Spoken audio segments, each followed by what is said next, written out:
Today, we're diving into a really powerful and, importantly, compliant way for entrepreneurial law firms to get access to capital and seriously modernize their operations.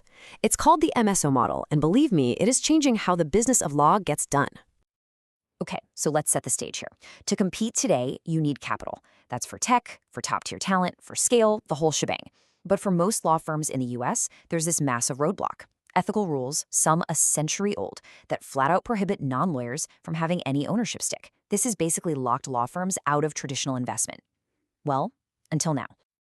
So, what's the solution? It's actually a pretty elegant workaround that solves this whole capital problem by making one single critical distinction. It separates the business of law from the practice of law. And that strategic decoupling, that's the key to this entire model. And this is where the Management Services Organization, or MSO, comes into play. Now look, this isn't some crazy new idea. MSOs have a long, proven track record in another highly regulated field, healthcare. They were actually developed to navigate very similar rules against the corporate practice of medicine.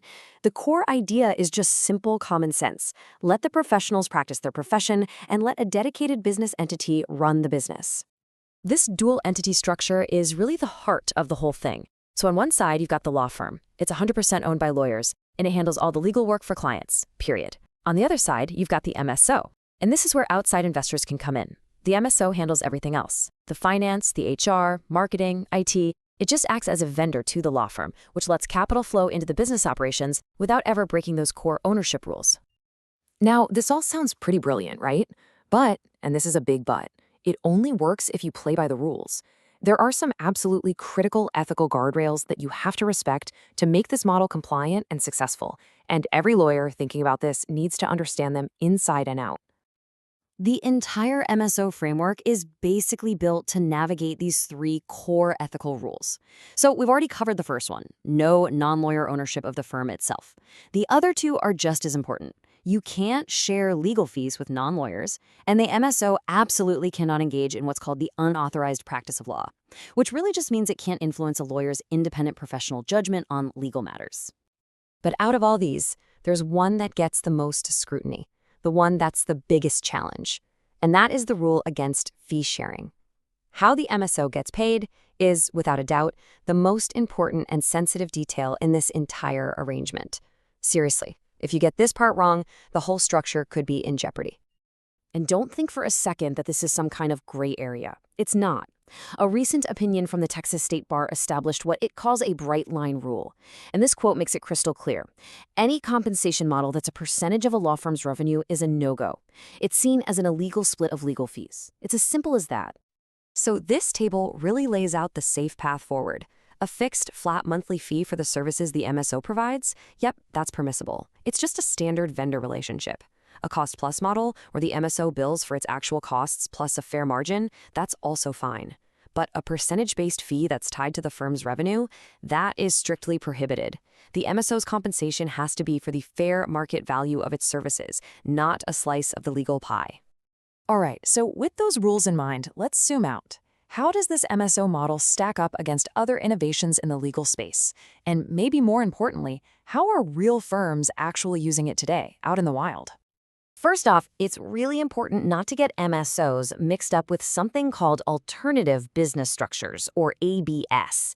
An ABS, which you'll find in places like Arizona and Utah, is a formally licensed entity that actually does allow non-lawyer ownership. The MSO, on the other hand, is a compliant workaround that operates within the existing rules. Here's the key difference. An ABS requires changing the law, state by state. An MSO is a scalable solution that's viable in most U.S. jurisdictions right now. Let's look at a real-world example, because this is where it gets interesting. Remon PC, a global cloud-based law firm, is one of the big pioneers here. They successfully used an MSO deal to bring in capital from a private equity fund called Alpine Investors. And you've got to hear the why behind it. Remon's CEO, Michael Morizade, said the whole point was to drag law firms out of the Stone Age. So this wasn't just a money grab. It was about funding a fundamental upgrade to their entire back-office operation and their legal tech infrastructure, all while the lawyer partners kept all of their equity in the law firm. And it's not just private equity. We're also seeing this fascinating evolution with litigation finance firms like Burford Capital. Now, these guys are traditionally known for funding individual lawsuits, but now they're using the MSO structure to invest in the law firm itself.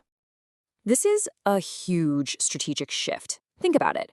Instead of just betting on a single case to win, investors are now funding the core operational engine of the firm. They're injecting capital for things like AI integration, building data-driven pricing models, and seriously scaling up business development. They're investing in the business of law, not just the practice of it.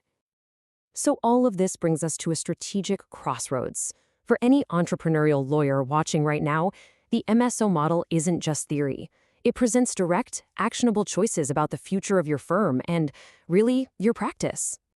The advantages are pretty compelling. Of course, access to capital is the biggest driver, but it's closely followed by the ability to finally professionalize operations, invest in game-changing technology, and truly compete for top talent. It creates a culture of continuous investment in the business, instead of just paying out all the profits every year. But, it's not without risk. You have to be smart about this. We've talked about the legal landmines, like fee splitting and UPL. You also have the business risks, like potential investor pressure, and the tricky fact that lawyers often can't be subject to non-competes. Your primary tool, your shield, to mitigate all of these risks is a meticulously drafted, Ironclad Management Services Agreement, the MSA, which is the contract that governs that whole relationship. So, at the end of the day, this leaves you with two really clear paths forward. One, you could implement an MSO for your own firm, unlocking that capital but taking on the legal risk of getting the structure exactly right. Or, path two, you could build an advisory practice, capitalizing on what is essentially a greenfield market opportunity to guide other firms through this complex process. Look, inaction is just not a sustainable option anymore. The legal landscape is shifting, and the firms that embrace these new models are going to gain a huge competitive advantage. So that really brings us to our final question for you to think about. The business of law is evolving.